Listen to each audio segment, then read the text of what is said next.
Hi hello friends, இது உங்கள் Archana friends study circle. இன்றைக்கி நம்ம என்ன பார்க்க போகிறோம்னா பாலிட்டி வீடியோ தாங்க பார்க்க போகிறோம். ஓகே, என்னன்னு பார்த்தீங்கன்னா இது வந்து புக்கில் இல்லாத கண்டென்ட். லோக் அதாலத்தை பற்றி பார்க்க போகிறோம். லோக் அதாலத் பற்றி பார்க்க போகிறோம். ஓகேங்களா, இந்த லோக் அதாலத் வந்து சிலபஸில் டைரெக்டாக கவர் ஆகுது. ஓகே, வாங்க பார்ப்போம். ஃபஸ்ட்டு லோக் அதாலத். லோக் அதாலத்னா என்னங்க? லோக் அதாலத்னா என்னென்னா மக்கள் நீதிமன்றம்னு அர்த்தம். இது வந்து ஒரு டைப் ஆஃப் என்னது நீதிமன்றம் தான், ஒரு டைப் ஆஃப் கோர்ட்டு. ஓகேங்களா, லோக் அதாலத். இதில் லோக் அப்படின்னா என்னென்னு அர்த்தம்னா மக்கள்னு அர்த்தம்.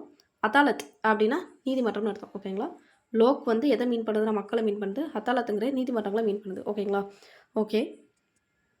இந்த லோக் அதாலத் எதுக்குன்னா சமாதானம் அல்லது சமரசம் மூலம் மக்களுடைய பிரச்சனைகளை தீர்க்கணும். ஓகேங்களா, இப்போ இந்தியாவில் பார்த்தீங்கன்னா நிறைய பெண்டிங் கேஸ் இருக்குது. ஓகேங்களா, நிறைய கேஸ் வந்து பெண்டிங்கில் இருக்குது. அதுக்கு காரணம் என்ன? நீதிபதிகள் பற்றாக்குறையா? இன்னும் நிறைய காரணங்கள் இருக்குது. ஓகேங்களா, நீதிபதிகள் பற்றாக்குறையா இல்லை நீதி வழங்கும் தன்மையில் ஏதாவது இருக்குதா அப்படின்ட்டு நிறைய இருக்குது. சரி, நம்ம அதுக்கெலாம் போக தேவையில்ல. இப்போது ஏன் அவ்வளோ கேஸ் பெண்டிங்கில் இருக்காது, சீக்கிரமாக முடிக்கணும் அப்படிங்கிற ஒரே காரணத்துக்காண்டி என்ன பண்ணுறாங்கன்னா லோக் அதாலத் அப்படின்னு ஒரு கோர்ட்டை இது பண்ணுறாங்க, சீக்கிரமாக விசாரித்து முடிக்கணும் அப்படின்னு சொல்லிட்டு. ஓகேங்களா, ஓகே. இது வந்து சமரசம் மூலமாக மக்களுடைய பிரச்சனைகளை தீர்க்கிறதுக்காண்டி உருவாக்கப்பட்ட கோர்ட்டு தான் இது. ஓகேங்களா, லோக் அதாலத் எனப்படும் மக்கள் நீதிமன்றம் சமாதானம் மற்றும் சமரசம் மூலம் மக்களின் பிரச்சனைகளை தீர்க்க இந்திய அரசால் உருவாக்கப்பட்ட நீதிமன்றங்கள். லோக்னா மக்கள், அதாலத்னா நீதிமன்றம். ஓகேங்களா, ஓகே. இந்தியாவில் முதலாக லோக் அதாலத் நடைபெற்ற இடம். இந்தியாவில் முதலாக லோக் அதாலத் நடைபெற்ற இடம் எதுன்னு பார்த்தீங்கன்னா குஜராத்தில் நடந்திருக்குது. குஜராத்தில் எங்கே அப்படின்னு பார்த்தீங்கன்னா ஜுனாகத்தில் நடந்திருக்குது. ஓகேங்களா, குஜராத்தில் எங்கே அப்படின்னு பார்த்தீங்கன்னா ஜுனாகத்தில் நடந்திருக்கு. எப்போன்னு பார்த்தீங்கன்னா 14/3/1982. ஓகேங்களா, மார்ச் 14 1982. மார்ச் 15 1950 ஒரு முக்கியமான இன்சிடென்ட் நடந்திருக்கும். ஒரு முக்கியமான அமைப்பை வந்து ஸ்டார்ட் பண்ணியிருப்பாங்க. அது என்ன அமைப்புன்னு மறக்காமல் கமெண்ட் பண்ணுங்கள். ஓகேங்களா, மார்ச் 15 1950. அதற்கு ஒரு நாள் முன்னாடி மார்ச் 14 1982 என்னது மெகா லோக் அதாலத் வந்து நடந்திருக்குது. ஓகேங்களா, சாரி, இந்தியாவில் முதல் லோக் அதாலத் நடைபெற்ற இடம் வந்து இது. ஓகேங்களா, இந்தியாவில் முதல் லோக் அதாலத். நெக்ஸ்ட்டு மெகா லோக் அதாலத்னு ஒன்று உண்டு. அது எப்போன்னு மறக்கணும், பார்த்துக்கணும். ஓகேங்களா, சரி, நான் லைனாக பார்ப்போம். நெக்ஸ்ட் பாருங்கள், 1986 சென்னையில் கொண்டு வராங்க. ஃபஸ்ட்டு லோக் அதாலத் எப்போனா 1982 மார்ச் 14 எங்கன்னா குஜராத்தில் ஜுனாகத்தில். ஓகேங்களா, நெக்ஸ்ட்டு சென்னையில் எப்போ கொண்டு வராங்க? இதான் நம்ம சென்னையில் எப்போ கொண்டு வராங்கன்னு பார்த்தீங்கன்னா இதுலேருந்து ஒரு 4 வருஷம் கழிச்சு 1986 கொண்டு வராங்க. ஓகேங்களா, எப்போது 1986. நெக்ஸ்ட்டு 1987 சட்டப்பூர்வ சேவைகள் அதிகார அமைப்பு சட்டப்படி லோக் அதாலத்திற்கு சட்டப்பூர்வமான அந்தஸ்து வழங்கப்பட்டது. எப்போது 1987 சட்டப்பூர்வ அந்தஸ்து கொடுக்குறாங்க. ஓகேங்களா, 1987 லோக் அதாலத்துக்கு சட்டப்பூர்வ அந்தஸ்து கொடுக்குறாங்க. ஓகேங்களா, ஓகே. நெக்ஸ்ட்டு 2002 இச்சட்டம் திருத்தப்பட்டு நிரந்தர லோக் அதாலத் ஏற்படுத்தப்பட்டது. 2002 பர்மனெண்ட்டாகவே லோக் அதாலத் வந்து ஏற்படுத்தியிருந்தாங்க. ஓகேங்களா, தமிழ்நாட்டில் சென்னை உயர்நீதிமன்றத்தில் நிரந்தர லோக் அதாலத் ஏற்படுத்தப்பட்டுள்ளது. தமிழ்நாட்டில் எங்கே நிரந்தர லோக் அதாலத் இருக்குன்னா சென்னை உயர்நீதிமன்றத்தில் இருக்குது, மெட்ராஸ் ஹைகோர்ட். ஓகேங்களா, மெட்ராஸ் ஹைகோர்ட்டில் நிரந்தர லோக் அதாலத் ஏற்படுத்தப்பட்டிருக்குது. நெக்ஸ்ட்டு 2012 தமிழ்நாடு அரசு அனைத்து மாநிலங்களிலும் லோக் அதாலத் ஏற்படுத்த ஒப்புதல் அளித்துள்ளது. 2012 தமிழ்நாடு கவர்மெண்ட் என்ன பண்ணுறாங்கன்னா எல்லா மாநிலங்களிலும் லோக் அதாலத் ஏற்படுத்த ஒப்புதல் அளிச்சிருக்குது. ஓகேங்களா, ஓகே. ஃபஸ்ட்டு ரிவிஷன் பண்ணிடலாம். லோக் அதாலத்னா என்னென்னா மக்கள் நீதிமன்றம். லோக்னா மக்கள், அதாலத்னா என்னது நீதிமன்றம். இதெல்லாம் என்னது சமரசம் சமாதானம் மூலமாக மேக்ஸிமம் தீர்ப்பை அந்த வழக்கை முடிச்சு வைக்கிறது. ஓகேங்களா, இந்தியாவில் முதல் லோக் அதாலத் எங்கே நடந்திருக்குன்னா குஜராத்தில் நடந்திருக்கு. எப்போனா 1982 என்ன மாதம்னா மார்ச் 14. ஓகேங்களா, நான் ஒரு கொஸ்டின் கேட்டிருந்தேன். மார்ச் 15 1950 ஒரு முக்கியமான அமைப்பை தோற்று வச்சிருப்பாங்க. அது என்ன அமைப்புன்னு மறக்காமல் கமெண்ட் பண்ணுங்கள். ஓகேங்களா, நெக்ஸ்ட்டு நிரந்தர லோக் அதாலத் சென்னையில் எப்போ லோக் அதாலத் இது பண்ணுறாங்கன்னா 1986. நெக்ஸ்ட்டு 1987 சட்டப்பூர்வ அந்தஸ்து கொடுக்குறாங்க.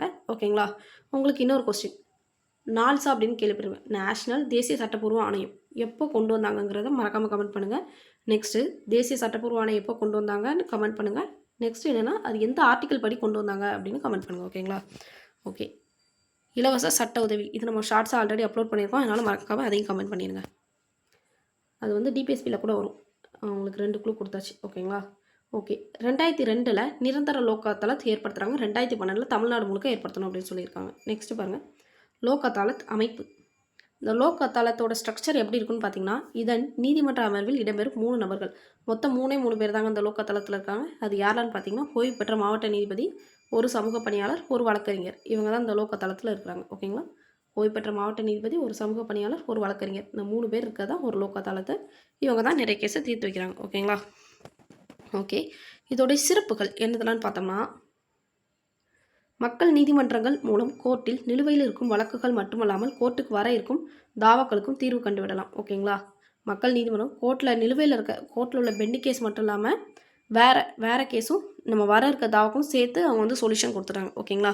இதன் தீர்ப்பை எதிர்த்து மேல்முறையீடு செய்யலாது. இப்போ நீங்கள் லோக் அதாலத்துக்கு போயிட்டீங்க, ஒரு தீர்ப்பு கொடுத்துட்டாங்கன்னா அதுக்கப்புறம் மேல்முறையீடே செய்ய முடியாது. ஓகேங்களா? இது வந்து இதில் உள்ள ஒரு ஸ்பெஷாலிட்டி. மேல்முறையீடு செய்யலாது ரொம்ப ரொம்ப முக்கியம். நெக்ஸ்ட்டு லோக் அதாலத் மக்களின் பணம், நேரம், சக்தியை பாதுகாக்க ஏற்படுத்தப்பட்டது. ஆமாங்க, கரெக்டு தானே. லோக் அதாலத்து போனால் சீக்கிரமாக முடிச்சு கொடுத்துட்றாங்க. அதே மாதிரிக்கெல்லாம் பணமும் ரொம்ப கம்மி தான். ஏன்னா சமூக பணியாளர் ஒருத்தர் இருக்கார் நமக்காண்டி வாதாட. நெக்ஸ்ட்டு நேரமும் ரொம்ப சீக்கிரமாக முடிஞ்சனால நேரம் மிச்சப்படுது. ஓகேங்களா? நெக்ஸ்ட்டு இது நீண்ட காலம் தேங்கியிருக்கும் குற்றவியல் வழக்குகளை தவிர மற்ற அனைத்து வழக்குகளையும் விசாரிக்கும். இது வந்து குற்றவியல் கிரிமினல் கேசஸ் தவிர இந்த எல்லா கேஸும் இது வந்து விசாரிக்கும். ஓகேங்களா? லோக் அதாலத்தில் என்ன கேஸ்னால் சிவில் கேஸு ப்ளஸ் ஃபேமிலி சம்மந்தப்பட்ட இஷ்யூஸ் எல்லாத்தையும் இங்கே போய் தீர்வு காணுக்கலாம். ஓகேங்களா? ஆனால் இதுக்கப்புறம் ஒரு முக்கியமான விஷயம்னா மேல்முறையீடு பண்ண முடியாது இதுக்கு போயிட்டோம்னா. நெக்ஸ்ட் பாருங்கள், லோக் அதாலத் சிவில் கோர்ட்டுக்கு இணையான அதிகாரம் பெற்றது. பார்த்தீங்களா? லோக் அதாலத் வந்து சிவில் கோர்ட்டு இணையான அதிகாரம் இருக்குது. நெக்ஸ்ட்டு லோக் அதாலத் வழக்குகளை விரைவாகவும் அதிக செலவில்லாமலும் தீர்க்க ஏற்படுத்தப்பட்டது. லோக் அதாலத் வந்து சீக்கிரமாக முடிச்சு கொடுத்துட்றது. இதனால் என்னது காலம் மிச்சமாகும், அதுக்கப்புறம் பணமும் மிச்சமாகும். பணம் மிச்சமாகுதுன்னா செலவு வந்து ரொம்ப கம்மி.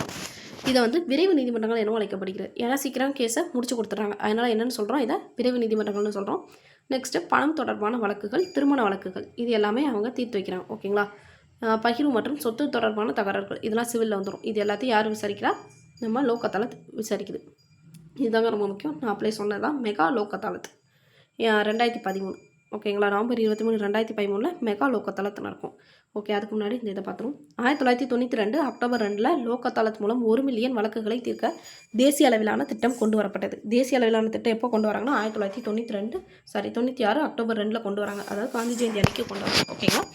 1996 அக்டோபர் 2 காந்தி ஜெயந்தி அன்னைக்கு கொண்டு வராங்க. லோக் அதாலத் மூலம் 1 மில்லியன் வழக்குகளை தீர்க்கிறது டார்கெட் வச்சு கொண்டு வராங்க. ஓகேங்களா? 1 மில்லியனா 10 லட்சம் வழக்குகளை தீர்க்கிறது தான் டார்கெட். ஓகேங்களா? உங்களுக்கு போகிற கொஸ்டின், அதிகமாக கேஸ் வந்து பெண்டிங்கு இருக்கிற ஸ்டேட்டோட நேம் என்னன்னு மறக்காமல் கமெண்ட் பண்ணுங்கள். ஓகேங்களா? அதிகமான கேசஸ் பெண்டிங் இருக்கிற ஸ்டேட் என்னன்னு கமெண்ட் பண்ணுங்கள். நெக்ஸ்ட்டு இதுதான் ரொம்ப ரொம்ப முக்கியம். லோக் அதாலத் ஃபஸ்ட்டு எப்போ கொண்டு வந்தாங்க? 1982 மார்ச் 14 கொண்டு வந்தாங்கன்னு பார்த்தோம். இதே வருஷத்தில் தான் என்ன கொண்டு வந்திருப்பாங்கன்னா நபார்டு பேங்கையும் கொண்டு வந்திருப்பாங்க. ஓகேங்களா? இதெல்லாம் ஞாபகம் வச்சுக்கோங்க. ஓகே, பாருங்கள். இப்போ மெகா லோக் அதாலத் எப்போ ஸ்டார்ட் பண்ணுறாங்கன்னா இந்தியாவில் நவம்பர் 23, 2013 ஸ்டார்ட் பண்ணாங்க. நவம்பர் 23, 2013 ஸ்டார்ட் பண்ணாங்க. 23, 2013 ஸ்டார்ட் பண்ணுறாங்க. ஓகேங்களா? இது வந்து எதுக்குன்னா வழக்குகளை விரைவாக தீர்வு காண உதவும் மெகா லோக் அதாலத் நாடு முழுவதும் நடைபெற்றது. ஒரே நாளையில் மொத்த நாடு முழுக்க அந்த மெகா லோக் அதாலத் வந்து நடக்குது. ஓகேங்களா? எதுக்கு இது மெகா லோக் அதாலத்னு சொல்கிறோன்னா நாடு முழுக்க எல்லா பக்கமும் இது வந்து நடக்குது. இன்றைக்கி என்ன பண்ணுறாங்கன்னா ஒரே நாள்லேயே 35 லட்சம் கேஸை தீர்த்துருந்தாங்க. ஓகேங்களா? இந்த ஒரே நாளில் 35 லட்சம் வழக்குகள் தீர்த்து வைக்கப்பட்டன. இந்த ஒன் டேயில் எத்தனை லட்சம் வழக்குகள்னால் 35 லட்சம் வழக்குகள், அதாவது 3.5 மில்லியன் வழக்குகளை தீர்த்துருக்காங்க. ஓகேங்களா? மெகா லோக் அதாலத் இது எப்போ நடந்திருக்கு? நவம்பர் 23, 2013 நடந்திருக்குது. ஓகேங்களா? ஓகே, நெக்ஸ்ட்டு எப்போ இதில் உங்களுக்கு ஒரு கொஸ்டின் என்னென்னா இப்போ தான் நம்ம பார்த்தோம். என்னென்னு பார்த்தோம்? 1996 அக்டோபர் 2 எத்தனை வழக்கை தீர்த்துருக்காங்க? 1 மில்லியன் வழக்கை தீர்க்கணும்னு டார்கெட் வச்சுருக்காங்க. ஓகேங்களா? தீர்க்கல டார்கெட் வச்சுருக்காங்க. நெக்ஸ்ட் பாருங்கள், தமிழகம் மற்றும் புதுச்சேரியில் 13,62,000 வழக்குகளுக்கு ஒரே நாளில் தீர்வு காணப்பட்டது. இது வந்து இந்தியா முழுக்க 35 லட்சம் வழக்குகள். இதுவே தமிழ்நாடு புதுச்சேரியை சேர்த்து பார்த்தோம்னா 13,62,000 வழக்குகள். ஏன் இந்த இடத்துல புதுச்சேரியை சேர்த்துருக்காங்கன்னா நமக்கு மெட்ராஸ் ஹைகோர்ட் வந்து தமிழ்நாடு புதுச்சேரி ரெண்டுத்துக்கும் சேர்த்துருக்கனால கோர்ட்டு இதுபடி சேர்ந்துருக்கனால அவங்க இப்படி கொடுத்துருக்காங்க. ஓகேங்களா? 13 லட்சம்னா 1.3 மில்லியன் மட்டுமே எங்கே இருக்குது? தமிழ்நாட்டிலேருந்து தீர்த்துருக்காங்க. ஓகேங்களா? தமிழ்நாடு முழுக்க 1.3 மில்லியன். ஓகேங்களா? அப்படின்னா எவ்வளோ பெரிய சாதனை. ஒட்டுமொத்த ஸ்டேட்டுக்கும் 3.5 மில்லியன், நம்ம மட்டும் 1.3 மில்லியன் வழக்க தீர்த்துருக்கோம். அப்படின்னா நம்ம தான் அதிகமாக தீர்த்துருக்கோம். ஓகேங்களா? ஓகே, லோக் அதாலத் இதோட முடிஞ்சுது. ஓகேங்களா? முக்கியமான பாயிண்ட்டு லோக் அதாலத் என்னென்னு ஷார்ட்டாக பார்த்துட்டோம். ஓகே, லோக் அதாலத்னா என்ன? இப்போது ஷார்ட்டாக ஒரு குவிக் ரிவிஷன் பண்ணிடலாம். லோக் அதாலத்னா என்ன? லோக் அதாலத்னா விரைவு நீதிமன்றம். ஓகேங்களா? விரைவு நீதிமன்றம். நெக்ஸ்ட்டு லோக்னா என்னது? மக்கள். ஓகேங்களா? அதாலத்னா நீதிமன்றம். மக்கள் நீதிமன்றம்னு லோக் அதாலத்தை சொல்லுவாங்க. ஃபஸ்ட்டு லோக் அதாலத்தை எப்போ கொண்டு வராங்கன்னா 1982 மார்ச் 14 கொண்டு வராங்களா? இது ஃபஸ்ட்டு லோக் அதாலத். எந்த இடத்துல கொண்டு வராங்க? குஜராத்தில் ஜுனாகத்தில் கொண்டு வராங்க. கரெக்டாக குஜராத்தில் ஜுனாகத்தில் கொண்டு வராங்க. நெக்ஸ்ட்டு என்ன இதில் உள்ள முக்கியமான பாயிண்ட் என்னென்னா 1987 தான் எங்கே கொண்டு வராங்கன்னா தமிழ்நாட்டில் 86 தான் எங்கே கொண்டு வராங்கன்னா தமிழ்நாட்டில் கொண்டு வராங்க. கரெக்டாக 1986 தான் சென்னையில் கொண்டு வராங்க. அதாவது தமிழ்நாட்டில் கரெக்ட் சென்னையில் கொண்டு வராங்க. நெக்ஸ்ட் என்னென்னா 1987 என்ன நடக்குதுன்னா இதுக்கு சட்டப்பூர்வ அந்தஸ்து கொடுக்குறாங்க. ஓகேங்களா? தேசிய சட்டப்பூர்வ ஆணையம் இதுக்கு சட்டப்பூர்வ அந்தஸ்து கொடுக்குது. நெக்ஸ்ட் என்ன பார்த்தீங்கன்னா மெகா லோக் அதாலத் வந்துடலாம். ஓகேங்களா. மெகா லோக் அதாலத் எப்போ நடக்குன்னா நவம்பர் 23, 2013 நடக்குது. ஒரே நாளில் 3.5 மில்லியன் கேசஸை தீர்க்குறாங்க. அதில் 1.3 மில்லியன் எங்கள் தமிழ்நாடு புதுச்சேரி சேர்த்து. நெக்ஸ்ட் இதோட அமைப்பு பற்றி பார்க்க போகிறோம். இதோடைய அமைப்பு என்ன, 3 நபர் கொண்ட குழு. இதில் ஒரு ஓய்வு பெற்ற நீதிபதி இருப்பார். நெக்ஸ்ட் யார் இருப்பாங்க, ஒரு சமூக பணியாளர் இருப்பாங்க. நெக்ஸ்ட் ஒரு வழக்கறிஞர். இதுதான் இதோடைய ஸ்ட்ரக்சர். ஓகேங்களா, ரொம்ப ஈஸியானது தான். வேறு இதில் முக்கியமான பாயிண்ட் என்ன இருக்கும், நிரந்தர லோக் அதாலத் எப்போ நடத்துகிறாங்கன்னா 2002. இது மட்டும் ஞாபகம் வச்சுக்கிட்டா போதும். வேறு இதுக்கு மேல்முறையீடு கிடையாது. இதோடைய சிறப்புகளை ஒரு வாட்டி பார்த்துடலாம். மேல்முறையீடு செய்ய இயலாது. இது ஒன்லி கிரிமினல் கேசஸை தவிர மற்ற எல்லா கேஸும் இது தீர்த்து வைக்கும். இதனால் எனது பணம், நேரம், சக்தி மிச்சமாகுது. இது சிவில் கோர்ட்டுக்கு இணையான அந்தஸ்து இருக்குது. அவ்வளோதாங்க, இது அவ்வளோதான். ஓகே, நெக்ஸ்ட்டு இதே மாதிரிக்கெலாம் இன்னொரு ஸ்டாட்டிக் ஜிகே பார்ட்டில் உங்களை பார்க்குறேன். வேறு என்ன வீடியோ வாங்கணும்னு மறக்காமல் கமெண்ட் பண்ணுங்கள். இந்த வீடியோ பிடிச்சிருந்ததுன்னா சப்ஸ்கிரைப் பண்ணிக்கோங்க. உங்கள் ஃப்ரெண்ட்ஸுக்கு ஷேர் பண்ணுங்கள். ஓகே, பாய், தேங்க்யூ.